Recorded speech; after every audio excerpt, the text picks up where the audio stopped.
Bonjour, Philippe Berthat, professeur d'université, généticien, ancien de l'INSERM et du CNRS, spécialisé en génétique du développement. Et puis, pour ces 5 ans, député démocrate du Gard, et en l'occurrence président du groupe de travail sur les maladies rares. Mais je suis aussi fondateur et président de l'école de l'ADN, donc j'ai un chemin qui est marqué par cette fameuse double hélice qui marque mon parcours.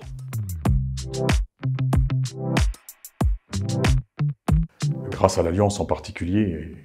on a réussi maintenant à gagner du terrain, c'est-à-dire qu'on commence à comprendre que l'adjectif de rare est un adjectif qui ne convient pas finalement, puisque une pathologie rare est définie par le nombre de patients affectés de la même pathologie, qui est donc en l'occurrence de moins de 1 sur 2000. Mais si on fait la somme de l'ensemble des pathologies rares, des maladies rares, qui sont plus de 7000, eh bien on arrive à un chiffre assez incroyable de pratiquement 3 millions de patients en France, un peu plus de 30 millions en Europe. Donc on voit bien que le mot rare ne convient pas, donc mon travail c'est d'essayer de le faire comprendre, et de faire comprendre que derrière les enjeux en particulier en termes de diagnostic, en termes de thérapie, sont des enjeux énormes, et qui vont même avoir vocation à transformer totalement le monde de la thérapie, le monde du médicament, parce qu'on a, par les maladies rares, l'accélération de la transformation de ce qu'on appelait un médicament chimique, qui était donné un petit peu de façon universelle à tout le monde, au profit d'un médicament biologique, on appelle ça une biothérapie, et qui va nous amener progressivement vers ce qu'on appelle une thérapie ciblée, une médecine personnalisée, propre à chacun.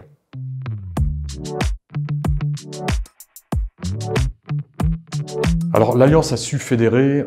un grand nombre d'associations, que je rencontre aussi bien l'Alliance que les associations prises individuellement. Je crois de mémoire que c'est aujourd'hui plus de 250, 260 associations, qui sont des associations dont vraiment je conseille de rencontrer les acteurs. Ce sont bien sûr des parents au départ, des parents qui se sont investis, ce sont certainement eux qui très rapidement connaissent le mieux la pathologie dont il est question dans leur association. Et ce sont des gens qui développent une force de caractère, une ambition,